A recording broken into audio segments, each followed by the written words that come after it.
할렐루야.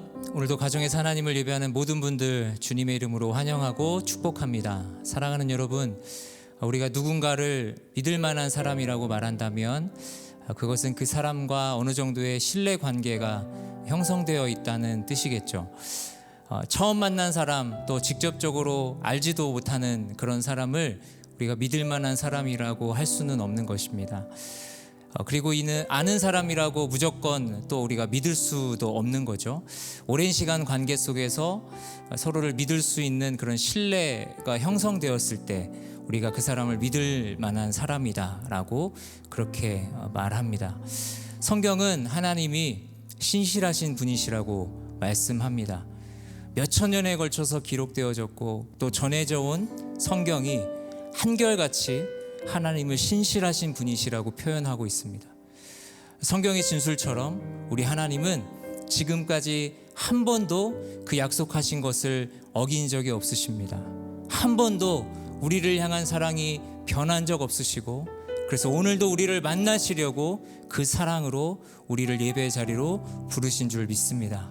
오늘도 그 하나님을 우리 마음 다해 예배하기 원합니다. 진심으로 그 하나님을 찬양하기를 원합니다. 신실하신 하나님께서 오늘도 우리에게 말씀하시고 우리 예배를 기쁘게 받으실 것입니다. 이 시간 변함없으신 주님, 신실하신 주님, 우리의 예배를 받으실 주님께 우리 큰 감사와 영광의 박수 올려드리며 함께 예배 자리로 나아가겠습니다. 할렐루야. 신실하신 주님, 변함없는 사랑으로 우리와 함께 하시는 주님, 주님의 이름을 찬양합니다. 할렐루야.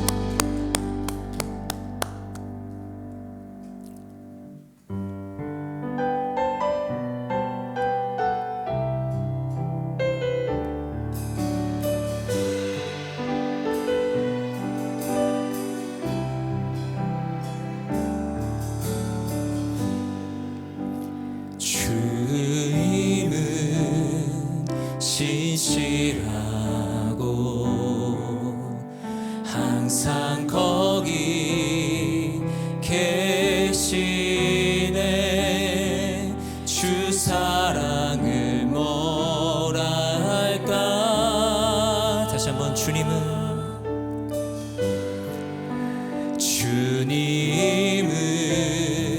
신실하고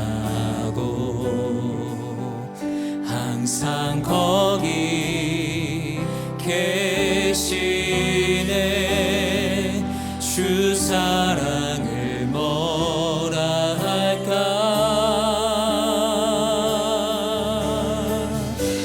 주 사랑이 내 생명보다 귀하고 주 사랑이 파도보다 더 강해요. 세월이 가고 꽃이 시들어도 주 사랑 영원해. 주님 사랑 신실해요.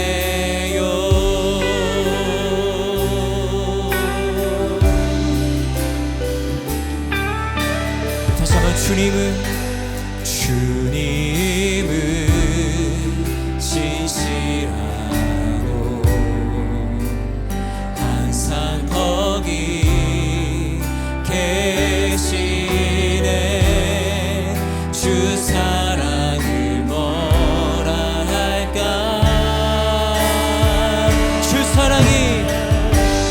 주 사랑이 내 생명보다 귀하고 주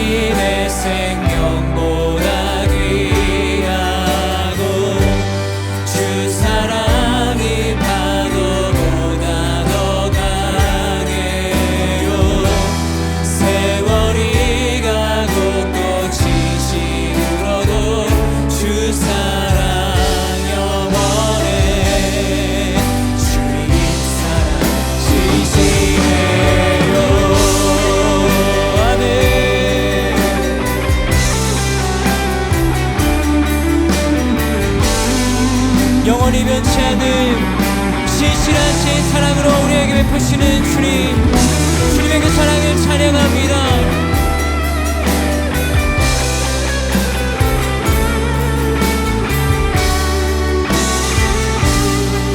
다시 한번 주님의 그 사랑을 찬양합시다. 주 사랑이 내 생명보다 귀하고 주 사랑이 바로보다 더 강해요.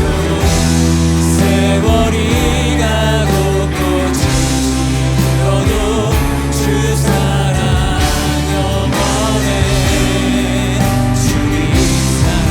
한 번 더 주 사랑이 내 생명보다 귀하고 주 사랑이 바로보다 더 강해요. 세월이 가고 꽃이 지어도 주 사랑 영원해. 마지막으로 한 번 더 신실하신 주님을 찬양합니다. 주 사랑이 내 생명보다 귀하네. 주 사랑이 바로보다 더 강해요. 세월이 가고 꽃이 지어도 주 사랑 영원해. 주님 사랑 신실해. 주님 사랑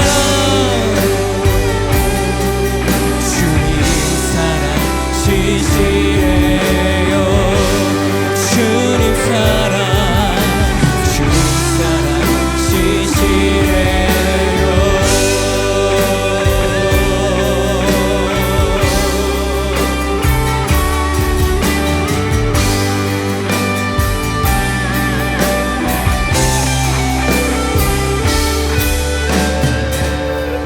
할렐루야. 영원히 변치 않는 사랑으로 우리와 함께 하시는 주님, 주님의 이름을 찬양합니다. 경배합니다. 할렐루야.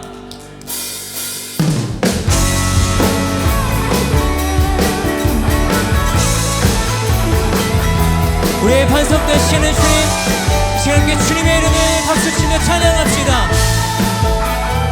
함께 주님 같은 반석은 없도다. 찬양받기 합당하신 이름,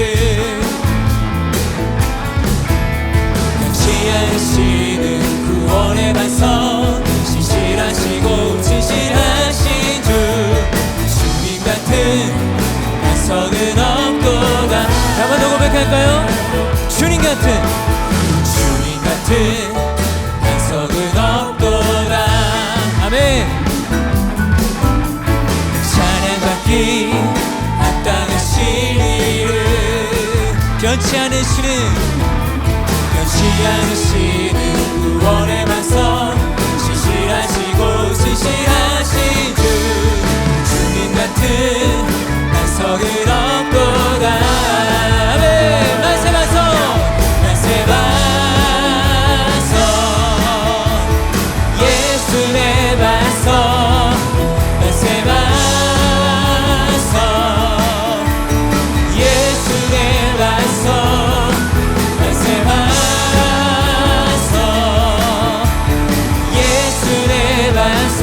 주님 같은 반석은 없도. 다시 한번 처음부터 고백합시다. 주님 같은 반석은 없도다. 찬양받기 합당하신 이름, 그 주님을 찬양합니다. 변치 않으시는 구원의 반석, 신실하시고 진실하신 주, 주님 같은 반석은 없도. 정말 믿으십니까? 만세 반석, 만세 반석, 예수 내 반석, 만세 반석, 예수 내 반석,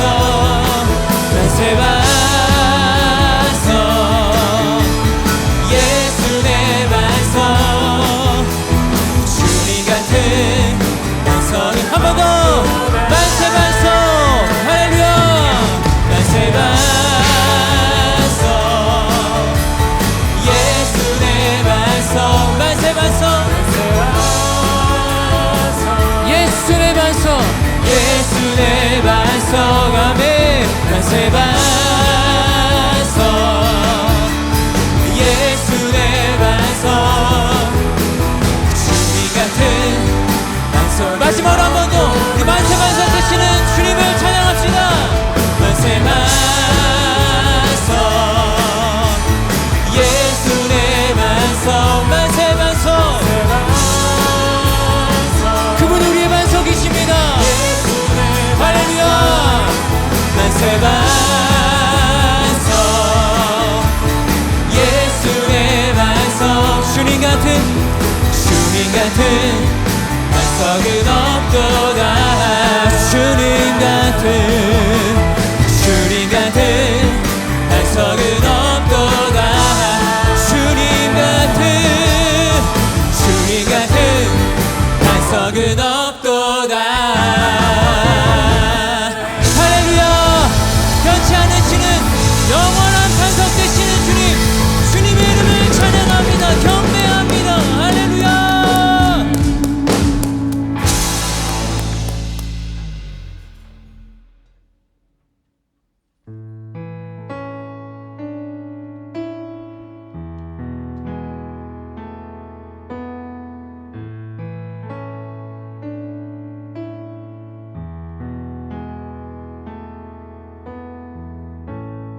내 구주 예수님 주 같은 분 없네. 내 평생에 찬양하리 놀라운 주의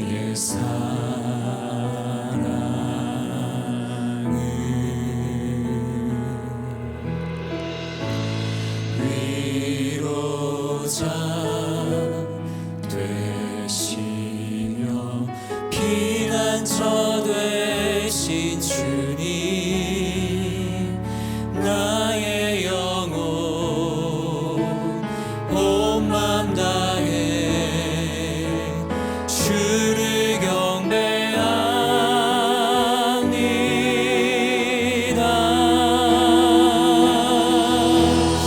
온 땅이여 주님께 외쳐라. 능력과 위엄의 왕 되신 주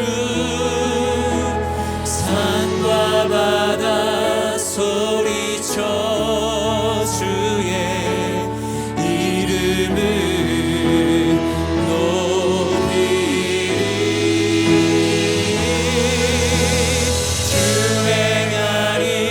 기뻐 노래하며 영원히 주님을 사랑하리라.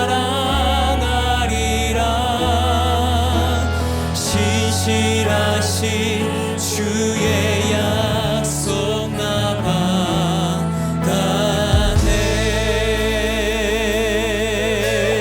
다시 한번 위로자 되시며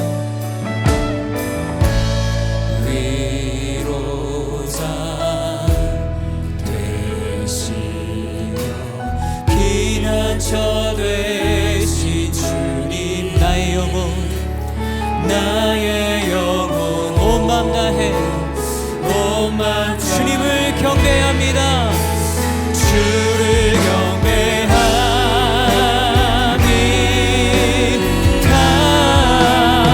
온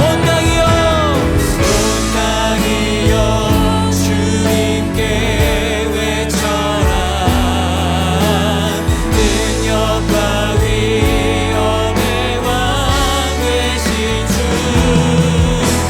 산과 바다 소리쳐 주의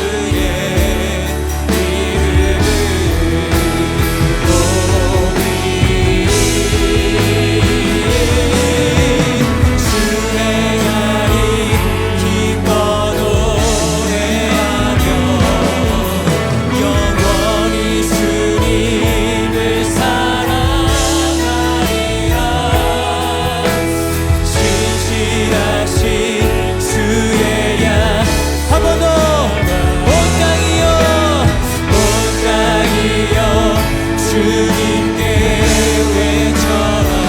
능력과 위엄의 왕 되신 주,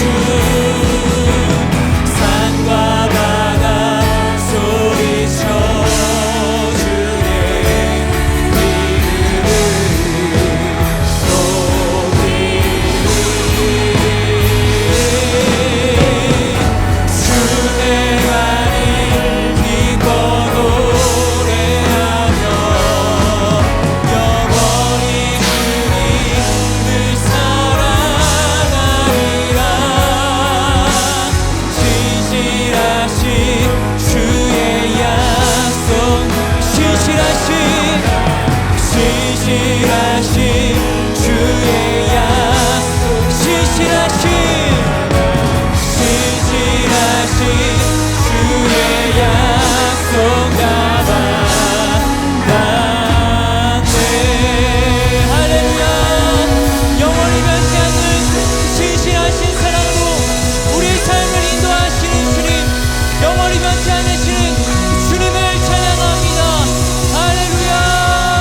복 있는 사람은 악인의 꾀를 쫓지 아니하며 죄인의 길에 서지 아니하며 오만한 자의 자리에 앉지 아니하고 오직 여호와의 율법을 즐거워하여 그 율법을 주야로 묵상하는 자로다. 저는 시냇가에 심은 나무가 시절을 쫓아 과실을 맺으며 그 잎사귀가 마르지 아니한 같으니 그 행사가 다 형통하리로다. 그런 한 사람 하나님 마음에 합한 자를 찾으시기 위하여 오늘도 온 땅을 두루 감찰하시고 전심으로 자기를 찾는 자들에게 능력을 베푸시는 사랑의 하나님께 찬송과 경배를 올려드립니다. 우리가 아직 죄인 되었을 그때에도 그리스도께서 우리를 위하여 죽으심으로 하나님께서 우리에게 대한 자기의 사랑을 확증하시고 여전히 죄의 굴레에서 헤매던 우리를 끝까지 사랑하신 주님, 이제 옛사람을 벗어버리고 하나님의 형상대로 우리를 빚으신 주님의 그 뜻을 따라 진리를 위해 싸우고 내 중심에 거짓 없는 삶을 살게 하시며 그리스도인이란 참된 가치를 세상을 향하여 소리 높여 외칠 수 있는 성도가 되게 하옵소서. 코로나 바이러스로 인해 대면 예배가 금지되고 축소된 지 1년이 넘게 지났지만 여전히 바이러스는 기승을 부리고 있습니다. 예배를 방해하는 이 땅의 모든 어둠의 세력들을 성령의 불로 태워주시고 오직 하나님께서 주시는 치유의 은혜와 능력만이 부작용도 없는 완벽한 바이러스 예방 책임을 깨닫게 하옵소서. 전능하신 주님, 험악한 광야를 지나가는 우리를 불쌍히 여기시고 하나님의 도움 없이는 절대로 살아갈 수 없는 척박한 이 땅에 낮에는 구름 기둥으로 밤에는 불 기둥으로 우리를 보호하시는 하나님의 은혜로 우리가 오늘도 이렇게 살아있음에 참으로 감사를 드립니다. 거짓과 인과율이 세상을 지배하는 오늘날 내가 심지도 거두지도 않았음에도 우리가 광야에서 살아갈 수 있는 것은 순종과 겸손뿐임을 알게 하시니 감사합니다.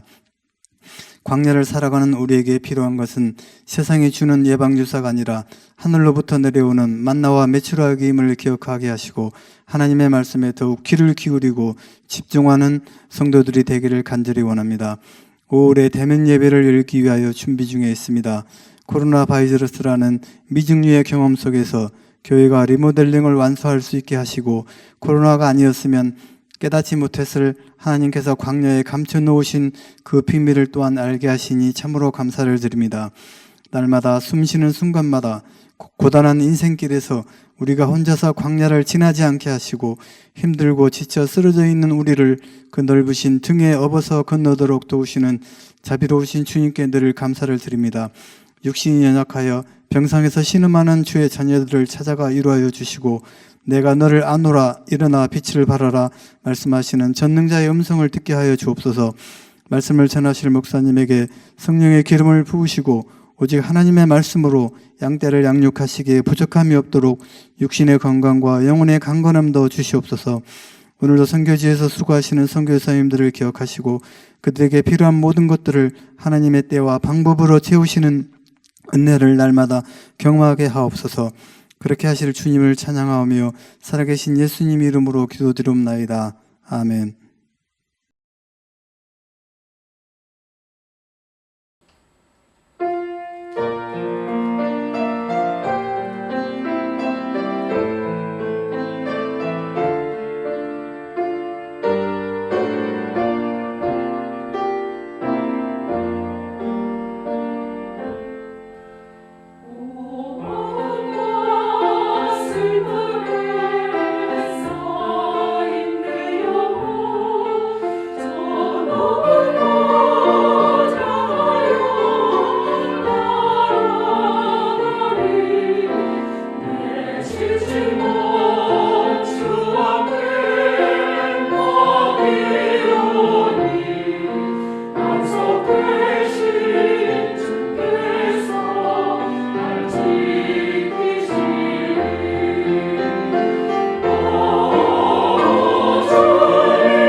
할렐루야. 4월 18일 주일입니다.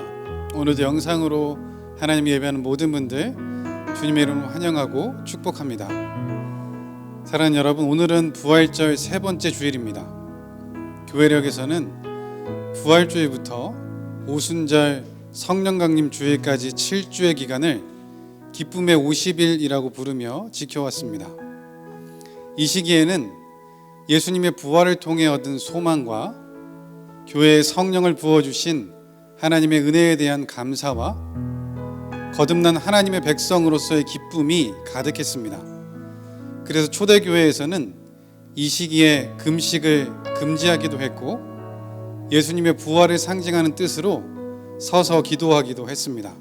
그들은 기뻐하기로 결정한 것입니다. 사랑하는 여러분, 우리가 이 기쁨의 50일 기간에 하나님을 예배합니다. 이 시간 하나님께서 우리에게 허락하시는 기쁨과 소망, 감사가 가득하고 회복되길 주님의 이름으로 축복합니다. 이 시간에 주위에 있는 분들에게 이렇게 인사하면 좋겠는데요, 기쁨과 감사가 가득하시길 바랍니다. 이렇게 한번 인사해 볼까요? 기쁨과 감사가 가득하시길 바랍니다. 네, 오늘 이 예배를 통하여서 하나님께서 우리에게 허락해 주신 기쁨이, 감사가, 소망이 가득하기를 주님의 이름으로 축복합니다. 이 시간에 주위에 있는 분들 축복하기 원하는데요, 우리 함께 은혜의 주님이 찬양하며 축복하겠습니다. 은혜의 주님이 당신을 축복하고 사랑의 주님이 함께 하시네. 은혜의 주님이 당신을 축복하고 사랑의 주님이 함께 하시네. 아멘. 이 시간 가슴에 손을 얹고 나를 축복하며 찬양합니다. 은혜의 주님이 내 삶을 축복하고 사랑의 주님이 함께 하시네. 은혜의 주님이 내 삶을 축복하고 사랑의 주님이 함께 하시네. 아멘. 사랑과 축복하며 서로의 격려의 박수, 하나님께 영광의 박수를 하겠습니다. 감사합니다. 교회 소식 전해드리도록 하겠습니다. 주보를 참고해 주시면 좋겠습니다. 로스앤젤레스 카운티 경계 단계가 오렌지로 바뀜에 따라 오는 5월 2일 주일부터 현장 예배가 시작됩니다. 안전한 예배를 위해 사전 등록을 하신 분들만 제한적으로 현장에서 예배하실 수 있습니다. 현장 예배 사전 등록 링크는 각 순장님들을 통해 카톡으로 공지될 예정입니다. 현장 예배 참석을 원하시는 분들은 보내드리는 링크를 통해 사전 등록을 해주시기 바랍니다. 현장 예배에 참석하지 못하시는 분들은 유튜브를 통해 실시간 온라인 예배로 참여하실 수 있습니다. 현장 예배에 관한 절차는 목양 칼럼란을 참고하시기 바랍니다. 예배 시간은 1부 8시, 2부 오전 11시, 3부 젊은 예배와 EM 예배 오후 2시 이렇게 4번 드려집니다. 현장 예배와 관련한 문의는 최철웅 목사님께 해주시면 되겠습니다. 지난 수요일부터 수요 십자가 기도회가 시작되었습니다. 이번 주부터는 사전 등록을 하시는 분들에 한해 현장 예배에 함께 참석하실 수 있습니다. 사전 등록 링크는 각 순장님들을 통해 카톡으로 공지해 드리겠습니다. 현장 예배 참석을 원하시는 분들은 사전 등록 후 참석해 주시기 바랍니다. 현장 예배에 참석하시지 못하시는 분들은 유튜브를 통해 실시간 온라인 예배로 참여하실 수 있습니다. 예배 시간은 매주 수요일 오후 7시 30분입니다. 수요 십자가 기도에 관련한 문의는 최청원 목사님께 해주시면 되겠습니다. 오늘 오후 1시부터 3시까지 교회 주차장에서 수요 성경 통독 수료 선물 드라이브 스루를 진행합니다. 주보에 있는 명단처럼 총 45분이 성경 통독을 완주하셨습니다. 축하합니다. 이와 관련한 문의는 배성호 목사님께 해주시기 바랍니다. 5월 큐티책 생명의 사임이 나왔습니다. 오늘 오후 1시부터 오후 3시까지 교회 주차장에서 드라이브 스루를 진행합니다. 필요하신 분들은 이용해 주시기 바랍니다. LA 외 지역에 거주하신 분들께는 우편으로 발송해 드리도록 하겠습니다. 이와 관련한 문의는 배성호 목사님께 해주시면 되겠습니다. 4월 추천 도서는 팀 켈러의 부활을 입다입니다. 배송 지연으로 인해서 다음 주일에 픽업하실 수 있습니다. 우편 발송을 원하시는 분들은 신청하여 주시기 바랍니다. 4월 25일 다음 주일 오후 1시부터 3시까지 교회 주차장에서 드라이브 스루로 픽업하실 수 있고 책값은 권당 10불입니다. 지불 방법은 우편 혹은 온라인 헌금 방법과 동일하고 추천 도서로 표기해 주시기 바랍니다. 이와 관련한 문의는 장계원 팀장님께 해주시면 되겠습니다. 교인 동력란에 보시면 조이 전사순의 스콘리 강호의 가정에 지난 4월 11일 주일에 아들 애딴 준 리가 태어났습니다. 축하합니다.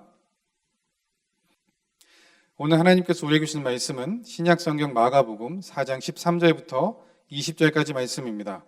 우리말 성경으로 마가복음 4장 13절부터 20절까지 말씀 들으신 후에 담임 목사님 나오셔서 나는 어떤 종류의 밭입니까? 라는 제목으로 하나님 말씀 전해주시겠습니다.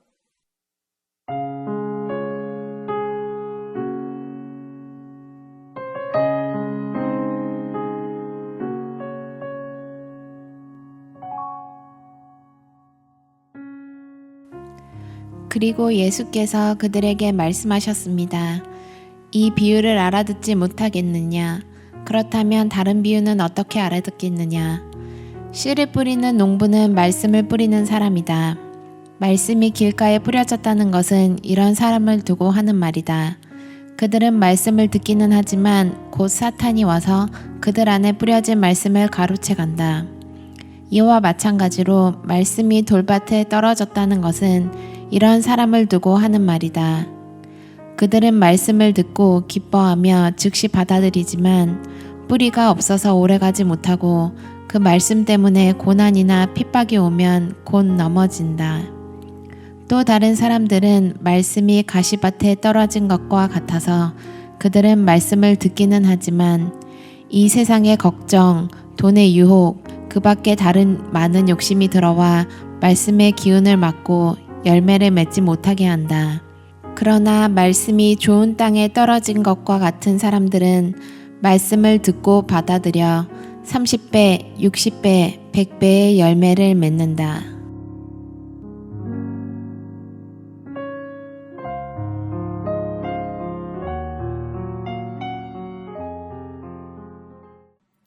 할렐루야. 지난주에 이어서 오늘 마가복음 4장 13절에서 20절까지 말씀으로 다시 한번 나는 어떤 종류의 밭입니까? 라는 제목으로 하나님 말씀 함께 묵상하도록 하겠습니다. 우리에게 가까운 세콰이어 내셔널 파크에 가면 제네럴 셔먼 트리가 있습니다. 번역하면 셔먼 장군 나무쯤 되겠죠. 수령이 약 2,500살 정도로 추정되는 이 나무는 키가 무려 275피트나 되고 그래서 27층짜리 건물의 높이와 맞먹는다고 합니다. 지름이 26피트고 나무의 둘레가 107피트가 됩니다. 그리고 중요한 무게가 무려 1385톤으로 추정이 되는데 이것 때문에 전 세계에서 가장 덩치가 큰 나무라고 알려져 있습니다. 자, 그런데 이 자이언트 세콰이어 나무의 씨앗은 하나에 5mg밖에는 되지 않는다고 합니다. 재미나게도 이베이닷컴에서 씨앗 30개에 3불 20에 살 수가 있습니다. 아마 그거 사가지고 화분에다 심어서 우리가 보는 것 같은 세콰이어 파크에 있는 그런 정도의 나무를 키우려고 하면 수백 세대가 지나가야 되지 않을까 싶습니다. 처음 씨앗의 무게와 지금의 자란 나무의 무게를 비교해 보면 무려 1조 3,850억 배나 커지는 결과가 나타납니다. 미국의 자연주의 사상가인 헨리 데이비스 소로우가 말하기를 씨앗이 있는 곳에서는 어디서나 경이로운 세계가 펼쳐진다고 말했는데, 그처럼 씨앗이 갖고 있는 생명력과 무한한 가능성은 우리의 상식을 늘 초월합니다. 자, 그런데 이런 씨가 가진 놀라운 성장이 실현되기 위해서는 중요한 두 가지 전제 조건이 있습니다. 첫 번째는 뿌리가 바로 내려야 된다는 것입니다. 두 번째는 뿌리가 내릴 수 있는 토양이 필요하다는 것입니다. 제네럴 셔먼 트리의 뿌리는 약 1600 스퀘어핏에 퍼져 있다고 합니다. 우리들이 살고 있는 집 대부분보다 아마 더 넓은 면적을 차지할 정도입니다.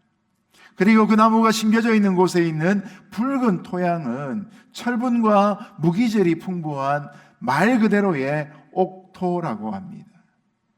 자, 지난주에 이어서 예수님이 말씀하신 이 씨 뿌리는 자의 비유를 통해서 우리가 열매 맺는 생활의 비결을 오늘 배우기를 원합니다. 바라기 오늘 설교를 통해서 말씀을 마음에 잘 받고 뿌리를 깊이 내릴 수 있는 좋은 밭이 되셔서 30배, 60배, 100배 열매를 맺는 거룩하고 능력 있는 삶 되시기를 예수님 이름으로 축복합니다. 자, 먼저 13절과 14절 말씀에 비유를 다시 설명해 주시는 예수님이 나타나십니다. 우리 13절, 14절 같이 읽겠습니다. 시작. 그리고 예수께서 그들에게 말씀하셨습니다. 이 비유를 알아듣지 못하겠느냐? 그렇다면 다른 비유는 어떻게 알아듣겠느냐? 씨를 뿌리는 농부는 말씀을 뿌리는 사람이다. 아멘. 예수님이 전하신 씨 뿌리는 자의 비유를 듣고 무리의 대부분은 자신이 이해를 다 했다고 생각하고 돌아갔습니다. 그러나 예수님께 남아 있으면서 그 비유의 뜻을 묻고 있는 몇 사람이 그곳에 있었습니다. 그들을 향해 예수님은 너희가 이 비유를 알지 못할진데 어떻게 모든 비유를 알겠느냐라고 하시면서 가볍게 질책하셨습니다. 왜냐하면 이 씨 뿌리는 자의 비유가 앞으로 나올 모든 비유의 근간이 되기 때문입니다. 자, 그러나 예수님은 책망에 그치지 않으시고 뜻을 묻고 있는 자들에게 씨 뿌리는 자의 비유를 다시 한번 차근차근 설명해 주셨습니다. 이 비유의 열쇠는 14절 말씀, 씨를 뿌리는 농부는 말씀을 뿌리는 사람이다 란 이 구절에 담겨 있습니다. 베드로전서 1장 23절에 나오는 것처럼 이 씨는 사람으로 거듭나게 하는 썩지 아니하는 씨이고 또한 살아있고 항상 있는 하나님의 말씀을 의미하는 것입니다. 그리고 씨 뿌리는 농부는 바로 하나님을 가리킵니다.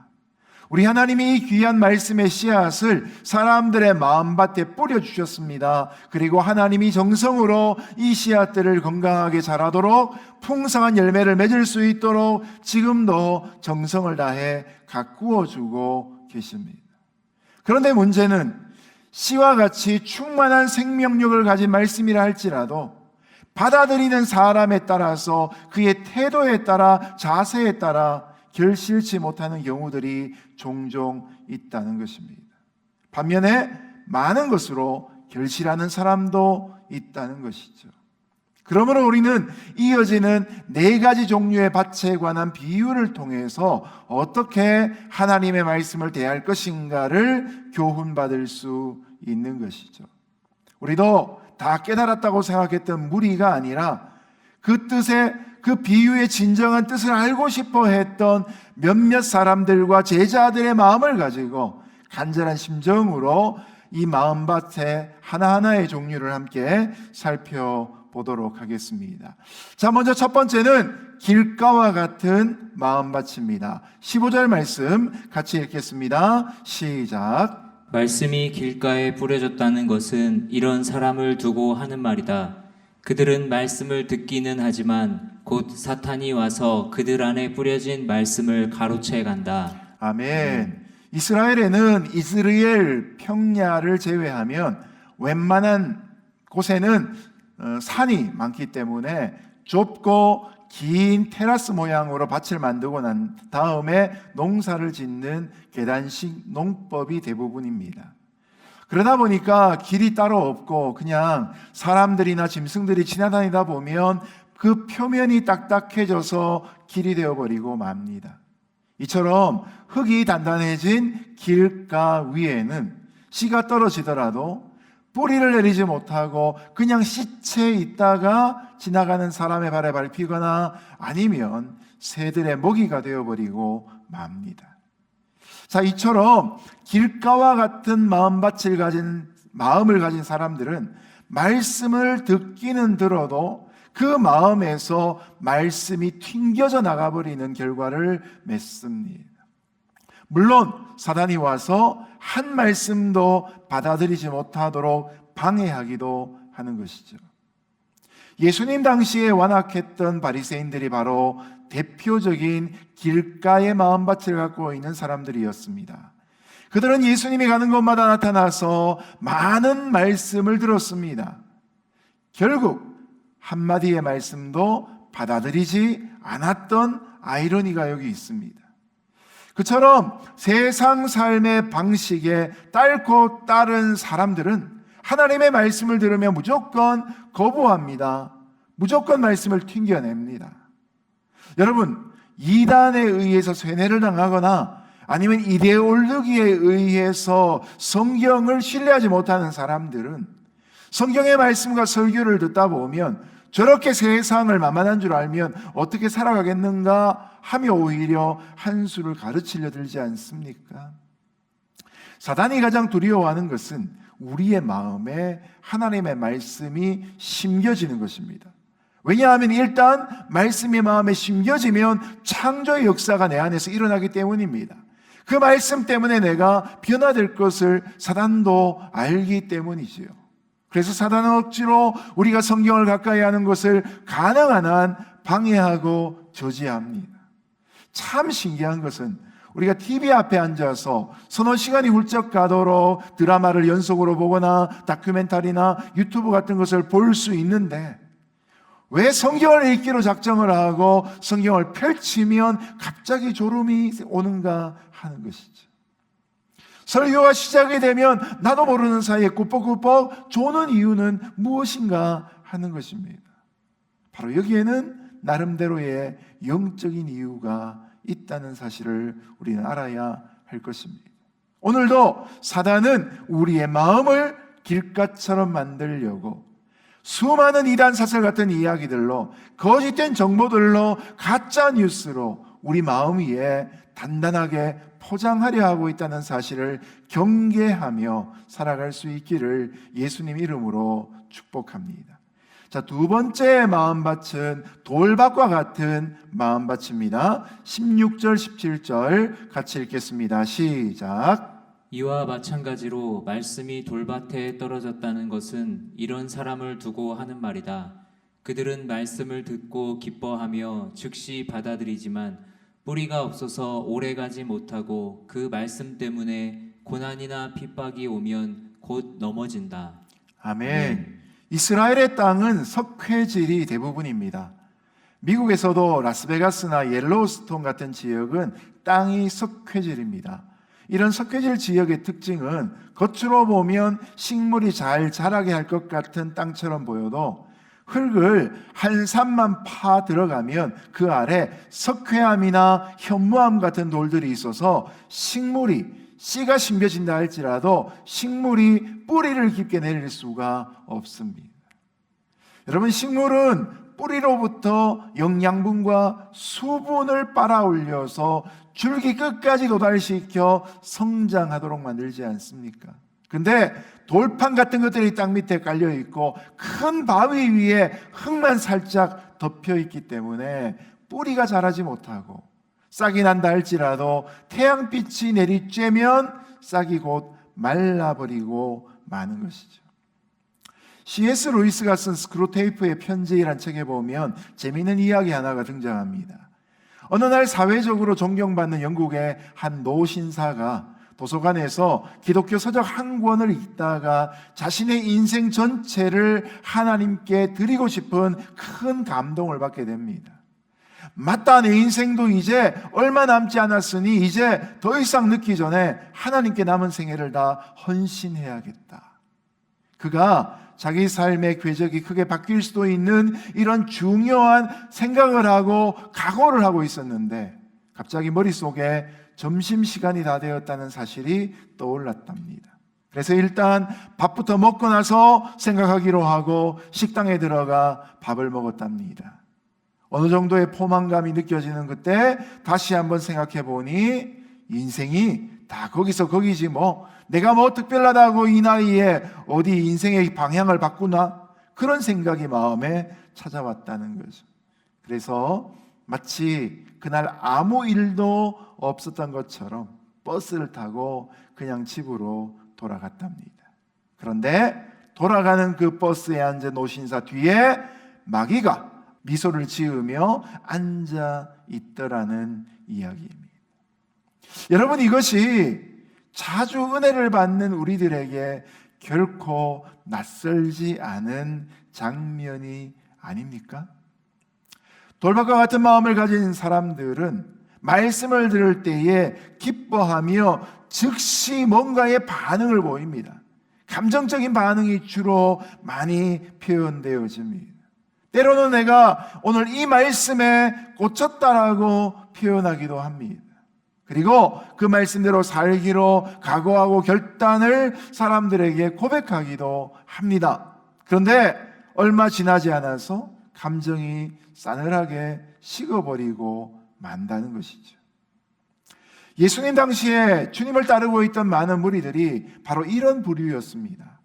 그들은 예수님이 가시는 곳마다 쫓아다니면서 예수님이 전하시는 귀한 말씀을 배우고 때로는 병고침을 받으며 기적에도 동참을 하고 배부르게 해주시는 것을 경험했습니다. 그들이 열광적으로 주님을 따를 때 그 모인 사람들의 숫자와 규모만으로도 와, 이것으로 혁명도 가능하겠다라고 느낄 정도로 많은 이들이 주님을 따랐습니다. 그런데 결정적인 순간에 그들은 다 예수님을 버리고 떠나갑니다. 이유가 무엇인가? 그들의 영혼에는 충분한 수분과 영양분을 빨아들일 뿌리가 없었던 것이 문제입니다. 이처럼 말씀의 뿌리가 없는 문제는 사실 겉으로 보면 잘 드러나지 않습니다. 다 씨가 발아하고 싹이 났고 잘 자랄 것을 예상하기 때문입니다. 뜨거운 반응을 보이고 감정적으로 열정을 보이니까 뿌리가 있는 줄로 자신도 착각하고 다른 사람들도 착각할 수 있는 것이죠. 그런데 여러분, 환난이나 핍박이 닥치면 그때 뿌리가 없는 신앙은 곧 넘어져 버리고 마는 것이죠. 그래서 사도 바울은 골로새서 2장 6절 7절에서 너희가 그리스도 예수를 주로 받았으니 그 안에서 행하되 그 안에 뿌리를 박으라 라고 권면하고 있습니다. 여러분, 나무에게서 열매가 있기 전에 먼저 가지와 잎사귀와 꽃이 있어야 합니다. 그러나 그런 것들이 있기 전에 나무에게 있어야 될 것은 바로 뿌리입니다. 뿌리가 있어야 핍박을 이기고 성장할 수 있습니다. 나무는 뿌리만큼 지상의 가지가 뻗어나갈 수 있다고 하지 않습니까? 바라기는 저와 여러분이 뿌리가 깊이 들어갈 수 있는 그런 좋은 마음밭 될 수 있기를 예수님 이름으로 축복합니다. 세 번째로 가시밭 같은 마음이 등장합니다. 18절 19절 말씀 같이 읽겠습니다. 시작. 또 다른 사람들은 말씀이 가시밭에 떨어진 것과 같아서 그들은 말씀을 듣기는 하지만 이 세상의 걱정, 돈의 유혹, 그 밖에 다른 많은 욕심이 들어와 말씀의 기운을 막고 열매를 맺지 못하게 한다. 아멘. 말씀이 뿌려지는 순간 우리의 마음은 영적인 전쟁터가 됩니다. 하나님의 말씀은 우리를 다듬고 성숙시키고 회복하고 치유하려는 반면에 우리 마음 안에 있는 죄된 본성은 육신이 원하는 대로 가도록 고집합니다. 죄의 관성대로 살도록 계속 버려놓기를 원하는 것이죠. 그러므로 성령의 소욕과 육체의 소욕이 치르는 영적인 전투가 말씀이 떨어지는 그 순간부터 우리의 마음에 벌어지기 시작하는 것이죠. 가시밭에 떨어진 씨앗은 뿌리를 내릴 수는 있습니다. 그리고 싹이 나고 줄기가 자라기도 합니다. 그러나 결정적으로 가시밭에 떨어진 씨로부터 나온 줄기는 가시나무의 기운에 막혀서 결국 더 이상 자라지 못합니다. 가시덤불, 가시나무가 태양을 가리고 영양분을 빼앗아가 버리니까 결국 열매를 맺을 만큼의 영양분을 빨아낼 수가 없는 것이죠. 이처럼 신앙의 열매를 맺지 못하게 하는 마음의 가시에는 세 가지가 있다고 예수님께서 가르쳐주고 계십니다. 그 첫 번째는 이 세상의 걱정, 곧 염려의 가시입니다. 염려란 말은 한자 어원적으로 볼 때 마음이 갈라지는 것입니다. 여러분, 마음은 하나밖에 없지요. 마음이 하나일 때가 안심된 상태입니다. 근데 염려가 일어나면 이 마음이 갈라져 버리는 것이죠. 그래서 염려하면 마음이 산만해지고 영육 간의 무기력에 빠지기 시작합니다. 급기야 평소에는 쉽게 했던 일조차도 할 수 없는 단계까지 추락하고 맙니다. 어떤 분은 하나님을 믿는다고 하면서도 끊임없이 염려하고 또 염려하고 걱정하고 또 걱정합니다.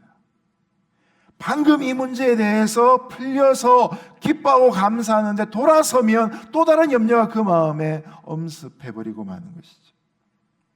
물론 이 땅을 살아가는 어느 인생이건 누가 근심 없이 살 수 있겠습니까?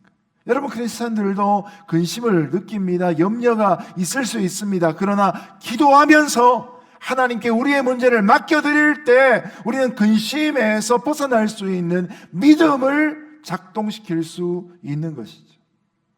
그러나 지나친 염려는 결국 불신앙임을 드러내는 것이죠. 그래서 어떤 분이 하신 말씀 중에 염려는 하나님이 찍어 놓으신 마침표를 내가 물음표로 바꾸는 어리석은 짓이다라는 말이 있기도 합니다. 여러분, 마태복음 6장 33절 잘 아시죠? 너희는 먼저 그의 나라와 그의 의를 구하라. 그리하면 내가 이 모든 것을 너희에게 더하여 주시리라. 여러분, 성경 속에 이만큼 중요한 말씀과 귀한 약속이 어디 있습니까? 우리가 하나님을 최우선 순위로 삼으면 하나님 우리의 모든 것들을 책임져 주신다고 약속하시는 것입니다. 그런데 여러분, 이 마태복음 6장 33절 말씀 바로 앞에 어떤 말씀이 있는 줄 아십니까? 마태복음 6장 31절 32절 우리 자막으로 같이 한번 읽어보겠습니다. 시작.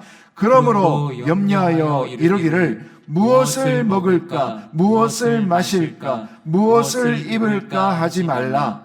이는 다 이방인들이 구하는 것이라. 너희 하늘 아버지께서 이 모든 것이 너희에게 있어야 할 줄을 아시느니라. 아멘.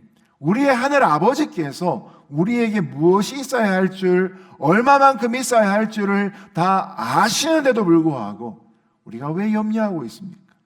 결국 하나님을 전폭적으로 신뢰하지 못하기 때문에 우리의 마음이 갈라지고 그것 때문에 염려하여 하나님의 말씀이 마음밭에 뿌려졌는데도 불구하고 열매 곧 결실을 맺지 못하는 것입니다. 바라기는 저와 여러분 모두가 하나님을 전폭적으로 신뢰하는 믿음으로 세상 염려에서 벗어날 수 있기를 주님 이름으로 축복합니다. 두 번째 가시의 제목은 돈의 유혹입니다. 사람들은 누구나 부자가 되고 싶어 하는데 이것은 돈이 많이 있으면 행복할 것이라고 하는 재물에 관한 잘못된 유혹의 속삭임 때문입니다. 물론 우리가 생활하는데 어느 정도의 재정이 필요합니다. 그러나 현실이 어려워지면서 돈이 절실해지다 보면 돈이 갖고 있는 가치보다 더 커 보이는 것이 우리의 잘못된 오해입니다. 그래서 성경이 말하는 하나님과 동등될 수 있는 또 다른 우상이 이 땅에 없는데 마치 사람들이 돈을 하나님처럼 여긴다고 책망하고 있지 않습니까? 여러분, 돈은 우리 인생의 전부가 아닙니다. 사도 바울이 디모데전서 6장 9절 10절에서 그의 영적인 아들 디모데에게 이렇게 이야기하지 않습니까? 돈을 사랑함이 일만하게 뿌리가 되나니 이것을 사모하는 자들이 미혹을 받아 믿음에서 떠나 많은 근심으로 자기를 찔렀도다 라고 말합니다. 여러분, 신앙생활에서 낙마하게 되는 경우에 많은 이유 중에 한 가지가 바로 돈 문제 때문이라는 것이죠. 하나님을 사랑하는 것보다 세상의 돈을 더 사랑하는 마음 때문에 하나님의 사랑을 후순위로 보내게 되고 결국 믿음에서 떠나게 돼 미혹을 받은 결과로 근심 속에 스스로를 찌르는 일을 하고 살아간다는 것이죠. 사람이 갖고 있는 욕심이란 것은 마치 밑빠진 독에 물 붓기와 같아서 아무리 채워도 채워지지 않습니다. 언뜻 채워지고 끝날 것 같아도 끊임없는 곳으로 계속 들어갑니다. 여러분, 돈에 대한 욕심을 갖고 한번 살아가 보십시오. 그러면 그 만족이라는 것이 그칠 줄을 모릅니다. 결국 평생을 돈 하다가 죽게 됩니다. 우리는 이 땅 가운데 재물의 노예로 부르심받은 사람들이 아닙니다. 오히려 이 세상을 경영하도록 부르심받은 하나님의 청지기입니다. 이 땅의 자연의 질서뿐만 아니라 우리에게 주어진 자원뿐만 아니라 인간의 자유뿐만 아니라 재물에 관한 부분에서도 하나님의 청지기가 되어서 이 재물을 사람의 생명을 살리는 일에 쓸 수 있는 귀한 일꾼들 되시기를 예수님 이름으로 축복합니다. 세 번째로 가시의 제목은 그 밖에 다른 욕심이라고 등장합니다. 하나님이 인간에게 기본적인 욕구를 주셨습니다. 인간에게는 식욕과 수면욕과 성욕과 명예욕 등의 기본적인 욕구가 있습니다. 그런데 이런 욕구는 바르게 사용되어지고 경우에 따라 절제될 때에 선한 결과를 가져옵니다. 그런데 인간이 타락하고 난 다음에 이 욕구가 결국은 욕망으로 변질되어져 버리고 말았습니다. 그래서 타락한 본성대로 살고 싶은 죄의 그 관성이 우리의 삶 속에 계속해서 속도를 높이고 있는 것이죠. 사람들은 그런 죄의 관성이 이끄는 대로 가면서 중독되고 있고 삶이 파괴되고 있는데도 짜릿함을 느끼고 있다는 것이죠. 어떤 분이 이 새우 요리를 먹는데 자기가 늘 새우를 잘 맛있게 먹으면서 새우를 먹을 때마다 뭔가 이렇게 전기가 살짝 통하는 듯한 그런 느낌. 그래서 새우는 이런 맛이구나라고 느꼈답니다. 나중에 알고 보니 이분이 새우에 알러지가 있는 사람이었어요. 진정한 새우의 맛을 느낀 것이 아니라 새우 때문에 느끼는 알러지의 그 통증, 통각이 그분에게는 맛으로 오해됐던 거죠. 결국 그 일로 새우 먹는 것을 이제 금하고 있답니다. 근데 여러분, 죄를 지을 때마다 짜릿함이 있습니다. 그것이 마치 우리를 기쁘게 만드는 쾌락처럼 기쁨처럼 그렇게 오해하는 것이 문제인 것이죠. 우리의 삶을 이끄시는 하나님께서 주시고자 하시는 그 평안과 희락과 기쁨과 같은 그 성령의 열매 가운데 등장하는 그와 같은 제목들은 결국 우리의 몸을 망가뜨리고 우리 영혼을 좀먹는 방식으로 나타나지 않습니다.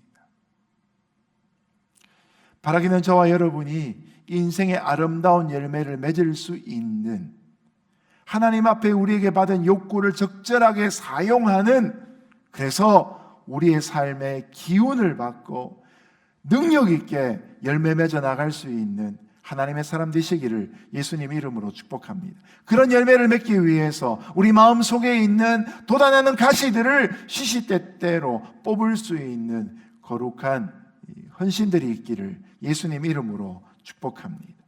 정리하자면 이렇습니다. 염려의 가시떨기는 우리로 하여금 하나님의 은혜를 보지도 못하게 하고 그 은혜를 누리지 못하도록 회방합니다. 재물의 가시떨기는 우리를 항상 불만족한 상태로 만들어서 하나님 앞에 감사하지 못하도록 만듭니다. 마지막 세 번째, 욕심의 가시떨기는 언제나 하나님을 향한 사모함이 사라져버리도록 만듭니다. 자, 그러면 우리 마음이 가져야 될 가장 좋은 상태는 무엇입니까? 바로 좋은 땅의 상태인데요. 우리 20절 말씀 같이 읽겠습니다. 시작. 그러나 말씀이 좋은 땅에 떨어진 것과 같은 사람들은 말씀을 듣고 받아들여 30배, 60배, 100배의 열매를 맺는다. 아멘. 이 비유 전체에서 씨가 떨어지는 밭의 종류는 4가지입니다. 사실은 지금까지 살폈던 3개의 밭은 모두 열매를 맺지 못한 밭입니다. 그래서 4종류의 밭이 등장했지만 사실은 2종류의 밭, 열매를 맺지 못하는 밭 3가지와 이제 마지막으로 살피게 될 열매 맺는 좋은 밭이 등장하는 것이죠. 우리가 방금 읽은 20절 말씀은 누가복음 8장 15절에서는 이렇게 기록되고 있습니다. 좋은 땅에 있다는 것은 착하고 좋은 마음으로 말씀을 듣고 지키어 인내로 결실하는 자니라. 마가가 표현하는 좋은 땅이란 것은 누가의 입장에서 보자면 착하고 좋은 마음이 되는 것이죠. 착하다란 말은 헬라어로 칼로스란 단어인데요. 마음이 보통 세상 사람들이 생각하는 도덕적인 선을 의미합니다. 그리고 두 번째, 좋은이란 단어는 헬라어로 아가도스란 단어인데 이것은 하나님이 보시기에 올바른 마음의 상태를 의미합니다. 여러분, 전성적으로 태어날 때부터 심성이 고운 사람들이 있습니다. 그런 분들이 바로 칼로스의 마음을 갖고 태어나는 것이죠. 그러나 마음이 착하다고 해서 그런 분들이 언제나 하나님 말씀을 잘 받아들입니까? 제가 경험적으로 봐도 제 친구들 중에도 지인들 중에도 사람은 착한데 끝끝내 복음을 마음에 받아들이지 못하는 사람들이 있습니다. 그래서 늘 마음이 너무 착해서 자기가 죄인인 것을 모른다고 생각하기도 하는 것이죠. 그런데 여러분, 우리에게 필요한 것은 무엇입니까? 착할 뿐만 아니라 좋아요. 아가도스란 단어처럼 하나님 보시기에 바른 마음이 되어야 한다는 것이죠. 그러면 과연 이 아가도스, 하나님 보실 때 좋은 마음이란 게 무엇인가? 마가의 표현과 이 누가의 표현을 종합하면 이렇습니다.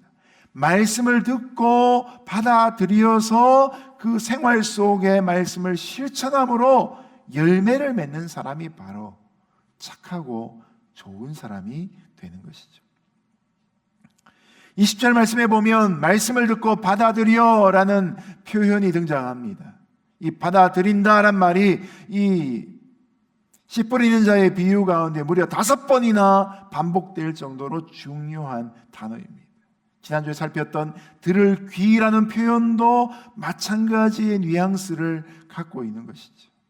그런데 여러분, 말씀을 받아들인다라는 것은 단순히 깨닫는다의 정도의 지적인 반응만이 아닙니다. 갈릴레오 갈릴레이가 종교 재판을 받으면서 천동설이냐 지동설이냐 그것을 고백하도록 강요를 받지 않습니까?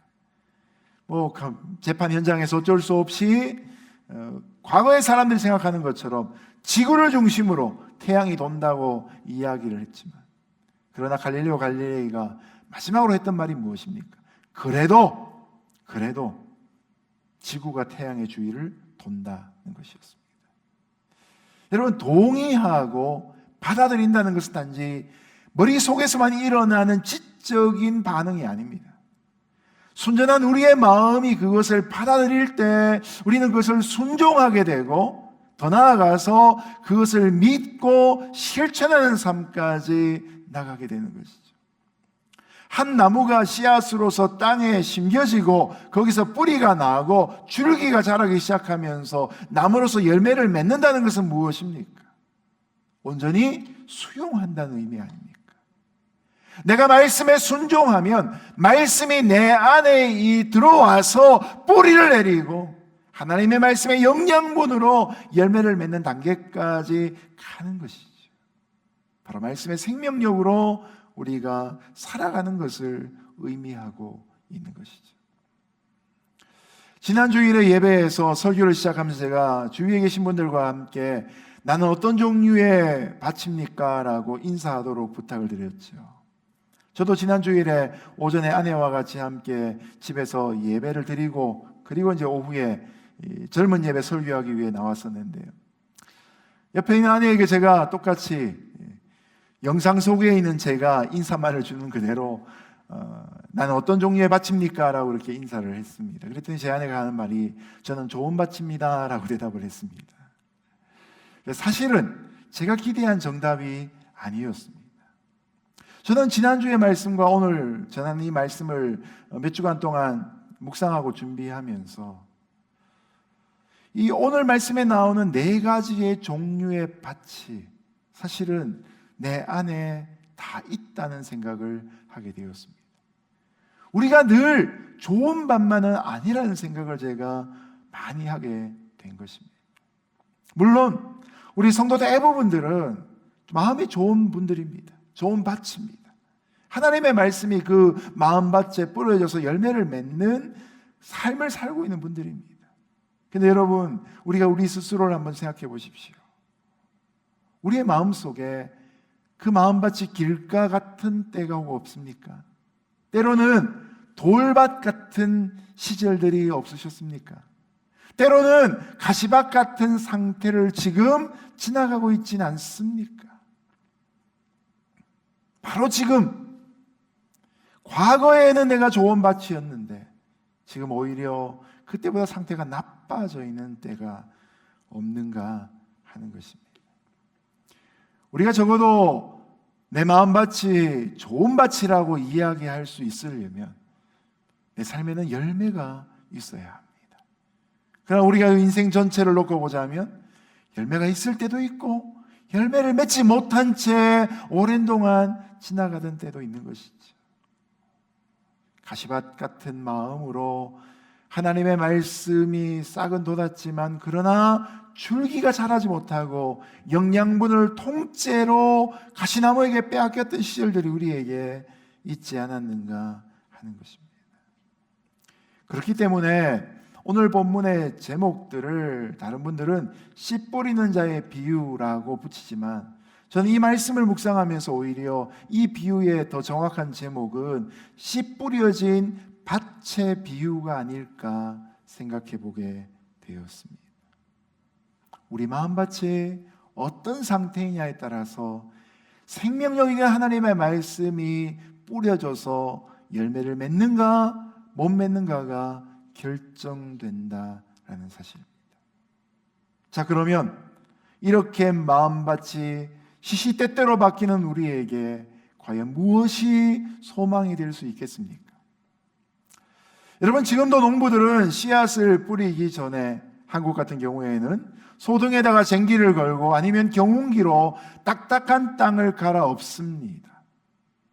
이스라엘의 전통으로 돌아가자면 그들은 씨를 먼저 뿌리고 난 다음에 땅을 갈아엎습니다. 방식의 차이일 뿐이지 농사의 과정 중에 땅을 갈아엎는 것은 중요한 과정이라는 사실이죠. 표면에 있던 굳은 땅이 쟁기 같은 것으로 갈아엎을 때에 딱딱한 덩어리들이 깨어지면서 겉에 있는 촉촉한 습기와 영양분이 땅 밑으로 들어가고 안쪽에 푹 썩어 있는 흙들이 다시 위로 올라와서 또 습기를 나누는 일들이 반복되지 않습니까? 이것을 보고 우리가 기경한다고 얘기하지 않습니까? 딱딱해진 우리의 마음에 필요한 것은 무엇인가? 늘 좋은 밭으로 살아가기를 원하지만 항상 좋은 밭이 되어 열매를 맺을 수 없는 우리가 신경 써야 될 것은 무엇인가? 바로 우리에게는 영적인 기경이 있어야 한다는 사실입니다. 마음을 세상이 주도하는 대로 그냥 내버려 놓으면 우리의 상태는 결국 나빠질 수밖에 없는 것이죠. 분명히 내가 좋은 마음밭이었는데 가만히 두면 염려와 근심과 걱정들이 내게 찾아와서 나를 가시밭으로 만들 수밖에 없다는 것입니다. 세상에 수많은 잘못된 이론들이 내 마음밭을 지나가다 보면 결국 내가 길가가 되어버리고 만다는 것이죠. 어떤 때는 감정적으로 흥분하며 하나님 앞에 그 뜻대로 살기를 결단하지만 좀 지나면 다시 식어버리는 냄비신앙이 될 수도 있다는 것이죠. 여러분, 그러므로 오늘 우리에게 필요한 것은 좋은 땅에 좋은 마음밭에 귀한 씨를 뿌려 열매를 맺기를 원하시는 하나님 앞에 나아가며 우리가 우리의 마음밭을 기경하는 삶을 살아야 하는 것이죠. 그것이 우리에게는 십자가와 부활의 복음이며 그것이 오늘 우리에게는 말씀과 기도와 찬송이며 그것이 오늘 우리에게는 예배와 봉사와 전도와 선교가 되어지는 것이죠. 하나님의 임재를 갈망하는 것 아니고서는 결코 우리의 마음밭을 기경할 수 있는 능력이 없다는 사실입니다. 나무는 자라야 하듯이 인생은 열매를 맺어야 될 사명을 갖고 이 땅에 태어났습니다. 하나님이 우리를 구원하신 목적은 바로 우리로 하여금 이 땅에서 하나님께 영광이 되고 사람들에게는 복이 흘러갈 수 있는 통로가 되기를 원하시는 것입니다. 그럴 때 우리 자신도 기쁨이 누려질 수 있는 것이죠. 여러분, 하나님을 가까이 하실 수 있기를 예수님 이름으로 축복합니다. 내 마음밭을 기경하기 위해 복음 위에 든든히 설 뿐만 아니라 예수님께 뿌리를 깊이 내리며 하나님을 사랑하고 이웃을 사랑하는 것을 실천하며 살아갈 수 있는 그리스도인들 되시기를 예수님 이름으로 축복합니다. 그럴 때 우리의 삶에 30배, 60배, 100배 열매가 반드시 열리게 될 것입니다. 이제 말씀을 맺겠습니다. 아무리 큰 나무라 할지라도 작은 씨앗에서부터 시작합니다. 그런데 씨앗은 땅에 심겨 곧장 싹은 틔우지만 몇 년 동안은 위로 자라지는 않습니다. 생장보다도 우선 땅 속에 뿌리가 뻗어가는 유형기를 반드시 지나가야 되기 때문입니다. 생명 있는 씨가 잘 기경된 좋은 밭에 뿌려져 뿌리가 깊고 넓게 자라서 오늘 본문에서 약속하시는 것처럼 30배, 60배, 100배 열매를 맺는 저와 여러분의 신앙 될 수 있기를 예수님 이름으로 축복합니다. 함께 기도하겠습니다. 하나님 아버지, 때로는 우리의 마음밭이 길가 같고 돌밭 같고 가시밭 같은 때가 있음을 깨닫습니다. 그러나 우리가 갖고 있는 마음의 영적인 소원은 언제나 좋은 밭이 되어서 하나님 말씀을 머금고 귀한 열매 맺는 나무 되기를 소원합니다. 주여, 하나님을 가까이 하며 신앙생활 가운데 열정을 회복하며 그리스도 예수에 대한 첫사랑을 회복하는 주의 백성 되게 하여 주옵소서. 예수님 이름으로 기도드렸습니다. 아멘.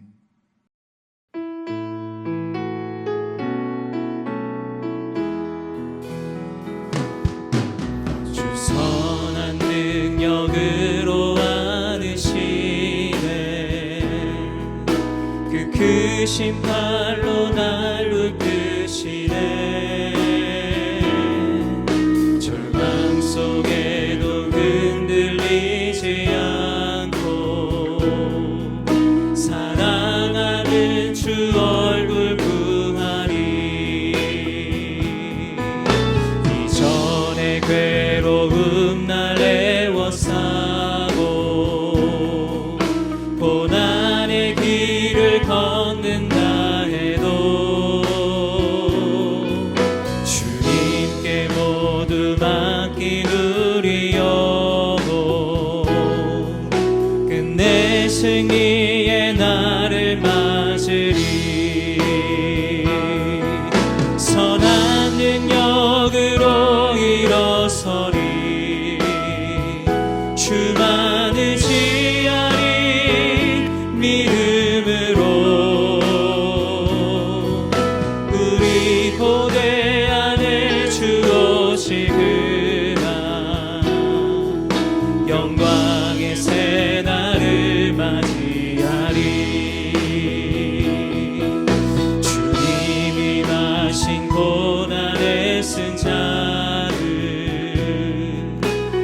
우리도 감사하며 받으리. 주님의 남은 고난 채워가며 예수와 복음 위해 살리라. 선한 능력으로 일어서리. 주만 의지하리 믿음으로.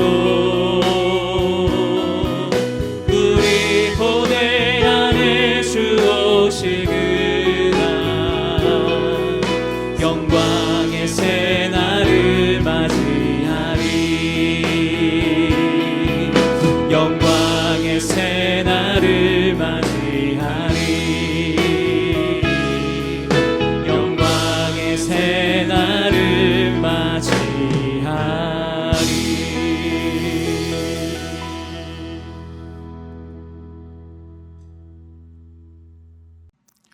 하나님 아버지, 우리 신앙의 목표가 주님을 닮아서 좋은 나무 아름다운 열매 되게 하여 주옵소서. 그러기 위해서 오늘도 하나님의 말씀을 받는 우리의 마음밭이 날마다 기경되어서 뿌리 내릴 수 있는 좋은 밭 될 수 있기를 소원합니다. 오늘도 예배하는 모든 이들 위해 성령의 은혜와 감동을 부어주시되 그 감동을 하나님의 말씀의 뿌리를 가지고 평생에 간직할 수 있는 거룩한 성도 되게 하여 주옵소서. 허락하신 귀한 물질을 또한 구별하여 오늘 이 시간 하나님을 예배하며 온전한 11조와 감사의 제목들과 주일 연보와 성경금으로 올려드립니다. 주님 받으시고 이 물질을 통하여서 하나님의 사랑이 이 땅 가운데 흘러가며 복음이 증거되며 하나님의 나라가 충만케 되어지는 거룩한 통로가 되게 하여 주옵소서. 오늘도 신분과 재정과 건강과 진로와 자녀와 결혼의 모든 인생 문제를 갖고 있는 사랑하는 주의 백성들 위해 하나님 거룩한 능력의 손으로 함께 하시고 인생의 문제를 뛰어넘는 하나님의 회복이 임하게 하여 주옵소서. 이제는 우리 주 예수 그리스도의 거룩하신 은혜와 하나님 아버지의 놀라우신 사랑하심과 성령 하나님의 교통 위로 충만함의 역사가 오늘도 하나님 앞에 말씀을 담을 수 있는 생명을 잉태하며 열매를 남길 수 있는 좋은 밭 되기를 사모하며 하나님의 은혜로 그 마음밭 기경하기로 결단하는 함께 예배한 모든 이들 머리머리 위에와 세계열방 선교지 위에 영원히 함께 하시기를 간절히 축원하옵나이다. 아멘.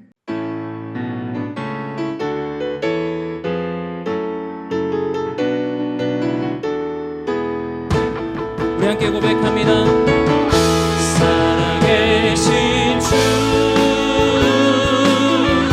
나의 참된 소망 걱정 근심 전혀 없네. 사랑의 주내 갈 길은 노하니 내 모든 삶의 기쁨 늘 충만하네. 살아계셔서 우리 예배를 받으신 하나님께 감사와 영광이 받